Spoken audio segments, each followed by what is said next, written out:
Greetings, mortals. I am Natus, one of the rulers of Hell, or specifically Manga Hell, and today we will be reacting to the newest chapter of Iruma. Welcome to Demon School, Iruma-kun. Chapter 221. Nice to meet you. Now, as you are all aware, in the last chapter, Iruma's big sister came to school as the new teacher with another guy who no one gives a shit about. Now, this would usually just be a sitcom episode where a student is embarrassed their older sibling or parent is coming to work at school because it's embarrassing to have your older people who take care of you in school. But unfortunately, the problem is that Iruma's big sister works for Balam. Oh, not Balam, Bal. Oh, it's gonna be so confusing with those two. Well, so there is a bigger problem than embarrassment. So, with that said, let's get into the chapter and see how Iruma will deal with his big sister and the other Six Fingers guy. So, yeah. Now, the first page we get is a little color spread with the colored Shida and the other guy in their teacher outfits with Iruma look at them. And we also get some marketing for volume 23. Nice. I wonder if it's gonna be available in manga in Hell. Hell for me to buy these volumes. And we get some narration saying the standing out new teachers have arrived at Babylon. Just what are the Six Fingers planning? Is it obvious? Iruma forgot his lunch and his sister has to bring him to him. Sister Iruma, don't forget your school lunch. And we get another page with a bunch of other artists. And now we get to the actual chapter. And now we get, I'm guessing, one of the teachers who was introducing them, being like, Babylas Demon School's new teachers, as we get their names. And so we have Shida being like, I'm Shida. And the other guy, I'm Atori. So I guess I'm going to have to remember Atori now. No wonder I can't remember the Six Fingers names. They're so weird. And now we get I'm guessing Robin explaining since of the jest that he has, saying starting this semester these two will be responsible for the practical skills of the Misfit class. And so I have to mention about Atori is that he's really, really big. Like he seems to be like almost double the size of Shida and the teacher of torture, and might actually be double the size of Robin. So yeah, Tori's one big guy, which wouldn't be a problem. But we usually don't really get like very big figures. Like honestly, by the looks of it in this panel, he looks to be about the same size, or the very least a little smaller than Sabnok. So yeah, but anyways, now we cut back to the characters and we see Iruma, Lead, Asmodeus, Clara, and the snowman look at them. Oh yeah, something I should mention is that Lead, Snowman, Jazz, and the Owl Demon have actually met Atori, while Iruma only met Shida. So those are the ones who would probably recognize them of the entire classroom. Just so we're clear. And now we're continuing. They'll teach you everything. Attack and defense magic healing. They'll even be your sparring partners. They'll be sure to whip you into shape. A weird thing to give second years their teacher partners who are just starting the semester. And then we have Robin going back to his personality, be like, both of them are super capable. We are counting on you, my Kuhai. As the toy's like, hee, please go easy on us, senpai. And now we have, I'm guessing, Tori being like, now that that's out of the way. Looking forward to knowing you guys, Misfit. As he walks up to Jazz, Lead, Snowman, uh, with that like devilish smile. I mean, I feel like he's probably like the one that has like the most evil or the most maleficent smile of all of the Six Fingers. as we see Lee, Jazz, and the Snowman be like, and we get their reaction. Their reaction is, you two look more like proper teachers than I anticipated. So young, so tall, so strong looking. I guess I'm more taken back at how they don't really look like the standard teachers, which is true. Like, those two do look. Honestly, I would say those two look to be like in the. I'm not sure how ages work in Iruma, but the way they look is generally like about someone who just finished the school for, becoming a teacher. So, yeah, it's a bit surprising. Like, even Rob, at least he, I guess, comes out more adult than the other two. So yeah, now some of you might be asking, why is it that Lee, Jazz, and the Snowman don't remember? Well, from what my instincts tell me, it's gonna be explained pretty soon. And then we have the lion misfit class member being like, I'll be on front. What's your ideal woman like? As Atori fakes those again, and he says, horny. Well, I guess you and me are gonna get along well, Atori. Do not worry, I take good care of my friends. Needless to say, they don't end up in hell. Hell's worst area. Oh, by the way, do not drink that area. There is no ring in that area. It's my personal place. We usually just play ball. We just usually play roulette together, honestly. And then we have the other ones being already like, I love him already. Which is true. Which I guess is true. Like, the way a toy comes off is like very friendly and probably like more like a guy who you hang out with. Much more than like Balam and Caligo, who are. Well, Balam isn't a horrible teacher, but, he's a bit creepy. But yeah. Then we have the guys cheering Atori as Asmo is like, it seems our new teacher is rather unique. Huh, Iruma-sama? Which, it does make sense for Asmodeus being the one who points this out because, the new teacher just came out and said, my favorite type of women are horny women. Like, that's not exactly the most professional of a teacher. And then Iruma doesn't react to it as Asmodeus looks at Iruma and he's like, Iruma-sama? As we see Iruma staring at his big sister, as her staring back at him, and then she starts speaking, not, not, and then immediately Iruma's like, nice to meet you. And she's a bit surprised by it. And then Iruma's like, I'm Iruma, I'll be in your care. Well, she's your big sister, Iruma. Obviously, you're gonna be in her care. It goes about saying. And then she seems to think about something and also decides to bow and be like, nice to meet you too. As Asmodeus and Clara also bow. I guess she's gonna be the people are gonna take her more respectfully. Outside of being the big sister, obviously. And then we have lead Elizabeth, I believe, and our guy will jump at her and be like, Sheila Sensei, you look really strong too. As Elizabeth is like, are you married? And the other like, would you tell me your favorite kinds of tea and snacks and also your measurements? Oh, that's hilarious. Like, imagine this is a professional school, the best in the demon world, and one of the students at the top class pretty much just asked the new teacher, "Hey, can you tell me how big your boobs are and your ass?" As the torture professor is in the back also says, "Cut it out, you guys," which is true. Like, who thought that the teachers would need protection from the students in this case? And then we have the torture professor be like, we are just doing introductions today. You'll have plenty of time to get to know each other once your classes begin. As the other misfit class is just like, boo! But it's probably like a first. And then we see Ashida, after being startled and her heart pumping like da boom, be like, that startled me. As Dora's like, there.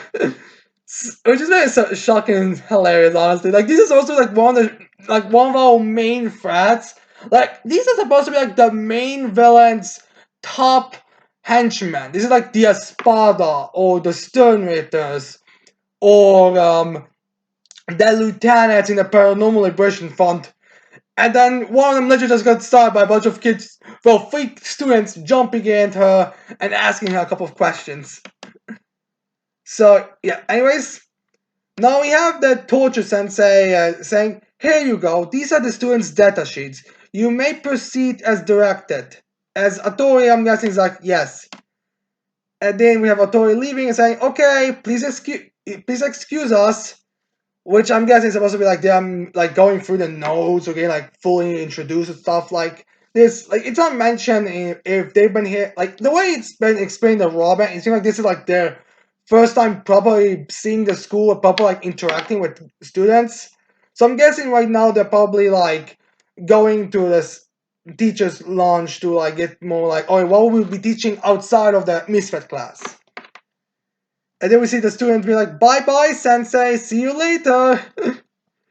And then we have the Tojo sensei be like, Robin sensei, please go back to work.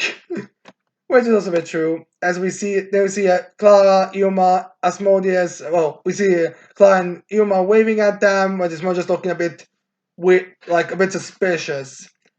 Now, the thing is, Asmodeus actually never encountered either Atori or Shida, so to him, he has no idea about these two.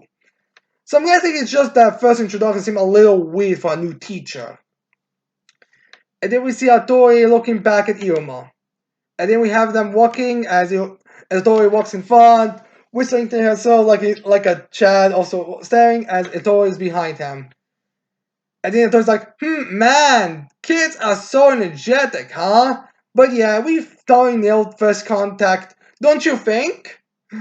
Which, considering the fact that Mr. Class already likes you, says a lot. And then we have Sheila looking down and be like, yeah. And then Tori responds with, I'm telling you, it's gonna be fine. They don't remember a thing. And now we get an explanation to why Iruma, Lead, the Snowman, Jazz, and the Owl don't remember Atori. And then we see pictures of them playing, as we see Damo taking pictures with Atori and the Skulton guy. Uh, uh, Amelia Elizabeth taking a picture of the small one, the female one, Shida with Iruma, and the butler with the other two. As Adore like, because our interactions, conversations, all that stuff we did together at Walter Park, everything has vanished. And then we get like a picture, which is actually a pretty cool panel where we see like the top, we get the pictures with them, and the bottom is like those same pictures, but without the Six Fingers members. Like we get the picture with Jazz and the rest about Atori and the skeleton guy. We see the pictures with Ilma about his big sister. We have pictures with Amelia about the other two, and about them and those two workers about the main one. So it's a pretty nice paneling, in all honesty. Now, the thing is, some people may ask is also, did Iruma forget this? Because he's human and there's stuff that don't really apply to him. Now, the way I see how Iruma interacts with a lot of stuff is that if it's something like magic attacks or magic spells placed on him, they will affect him. It's just that when it comes to like the natural order of things, that's where he'll be the exceptions. Like summoning Cargo as his familiar. That's something that will be only him. Or having like still being nice, but just being more of a more of a poser bad boy when he gets evil. Instead of being like the generic evil type of guy. So the way I see it, the spell should still affect Iruma. It's just that, probably be like to a lesser extent. Maybe I could see Iruma be like, there's something familiar about that girl, but I can't place my finger on it.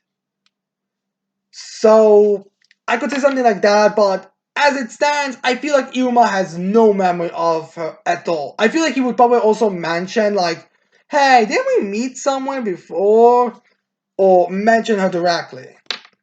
But I do feel like he might say something like, although I feel like I met her, but I can't place my fingers on it. Maybe I'm just imagining or something. Maybe I met her when I went to maybe I saw her when I went to visit his teachers or something. So yeah. No, anyways, then we have a don't be like, only Nissan's magic is flawless. So we should just focus on our mission. As then we see Shida remembering their orders, as we see Bal.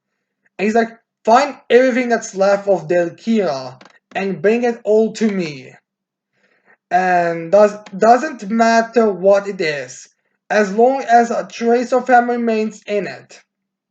It can be something he made at Babelas, something he wrote, or even the pen he used to write it. Bring me anything that's related to him. As we see like a bunch of random items, which I'm not sure if these are like all of these items have already been shown, or if these items are like what they'll be looking for. But we see like 3 books, a scroll, a pen, a couple of like what seem like perfume bottles, a mirror, just a bunch of random stuff. And then Iqbal continues, our target is the royal one, because that is where Dalkia spent most of his school days. Make good use of the brats as they fool around in the classroom. If they get in your way, well, feel free to dispose of 2 or 3 of them, which is supposed to mean kill them. So yeah. No, we see Shida here hearing those words, which does make me wonder if that's supposed to be like Shida's specialty, like silencing the people. Since in the Volta Park, she was the one who was supposed to be performing at the back. Like, I believe it was specifically said by that guy who met her after her family outing with Iruma. Like, I know we work behind the scenes, but we still have to. But we are still everyone's playmates. So I do wonder if Shida specializes in the backroom type of stuff more than let's say a toy or like the most in the back room when it comes to all these of the 6 fingers. And there we have a toy again having this like very malicious face, like how he's like having his hat covered to a slightly and be like, got it. So yeah. And then we have Bal saying, but there's one exception. The principal's grandson, Iruma. As Shida looks at it in shock because, oh thank god, I don't have to kill my little brother. As Bal's like, this brat still got a purpose to serve. So, oh, as we see, Caleb, the guy who's been with, that one that they had to free in the water park, being next to Bal, as he's like, if somehow Iruma notices or suspects anything, bring both him and the Kira's remnants to me. No, now what exactly does Bal need Dalkia's remnants for? Well, either he has a either a plan where he's gonna somewhat bring Dalkia back to like appease that Poyo or whatever that chick's name was from that when they had that whole dance and stuff, as to like fool her into believing that they are trying to bring Dalkia back, or if there's some other purpose to it, like maybe the remnants of the older demon lord will cause it to make everyone go into their evil cycle. And then we see the face of that other guy being, as Bell says, understand, since the other guy wants Iruma very much so. I mean, we see what he's thought when he saw him in Volta Park. As Terry then looks at Iruma's paper, he's like, Iruma, huh? Sullivan's grandson and rank 5. He gotta wonder what they'll use him for if we bring him there. Which is true. I like it how even Ato is basically saying what the fan base is questioning. Like, what purpose does Iruma have? Like, yes, sure, he's all that, but why bring him specifically? So, yeah.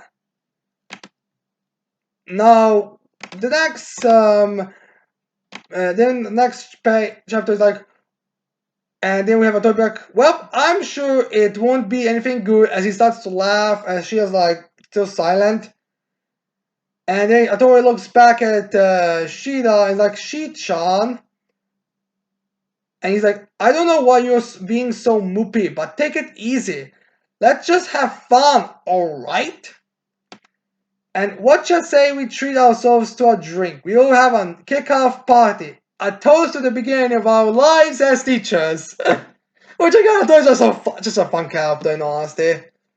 Now, I am a bit curious if Shichan is like the youngest or the newest member of the Six Finger because he stated to her Shichan. And the rest of the members, like the skeleton and the small one, oh, the small one is definitely very old. And the skeleton, do also feel like he's probably like very old as well. I get that vibe. Well, Tori and that other female one does give me a feeling they're still like the same age. With that number one being, I think the other one was referred to as Big Bro by a Tori, so he might be older. So I do feel like Shida might be the youngest. Although this does raise the question about why are the Six Fingers ranked? Like, why do they have numbers to it? Like, Shida number 2, Atori number 4, the Butler number 1, the small old man number 3, I believe, the female number 5, and the scout number 6. I'm guessing this might be similar to the Phantom Troop, where if you take one of the Phantom Troop down or kill them, you get their rank. Like, you kill number 7, you become number 7. So I'm guessing that might be the case, but I don't know. I'm guessing it's gonna be revealed.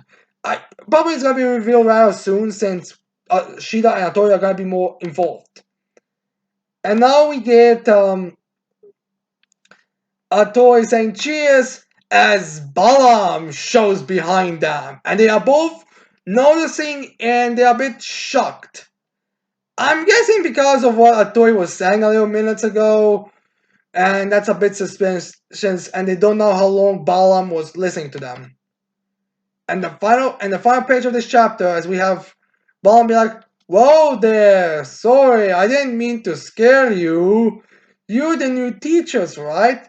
Can we talk for a second?" As Balam is trying to mess with his mask. Now, what does this mean? So, now one possibility that I'm seeing floating around is that Balam is aware of stuff. Like, oh, we know what you are. Like, we know you're the Six Fingers. Because, like, this is one of those keep your friends close but your enemies closer type of deals. Which I could see at the ending in the next or 2 chapters where Balam's like, yeah, those two are bad news. Those two are blank. We have to plan accordingly. So I could see it be something like that. And also, I believe it was mentioned by some that Balam does actually have the ability where he can see what people's attention is. Like during when they had those big tests, he was like able to tell when one guy in Iruma's club was like trying to take a potion to make himself be able to, I guess, be smarter and be able to pass the exam. So there is that possibility, but I can also see this being like being a bit more comedical. Like Ator and Shida think, "Alright, we might need to go into a battle here." Well, in reality, Ball has just been a chill dude, being like, "Oh, you're the new teachers. Okay, let's do the introductions here. Alright, so you two are rank I'm just gonna say 7 just for the sake of it. You two are rank 7, right? And you two do have a lot of potential to be already rank 8. Oh, I'm surprised to see it. No, anyways, I'll need you to sign here. And like I can totally see something like that being the case. So we'll see. Like I'm pretty sure that they're not being exposed and already all that so soon since they just got this plan into motion. But I do feel like we'll exactly see. No, and I'm pretty sure again mentioned Balam didn't meet either of the two, so he would not actually have any memory of the two to erase. Like maybe if Lee describes the two, or if maybe no, I'm not sure. No, I think we got away from this, but would Iruma describe Shida to Balam? Because he did say that, yeah, that might be the case. Maybe Balam will mention something like, "Hey, you Shida, Miss Shida-chan, you look very similar to that woman Iruma ran into Walter Park. Short, spiky white hair, yellow eyes. You seem rather similar." I could see it something like that, but it's unclear for now. But anyways, I hope you like this chapter reaction. I hope you leave a like and subscribe to this channel for more videos in the future. And with that said, I cannot wait to see all of you mortals next time. Goodbye.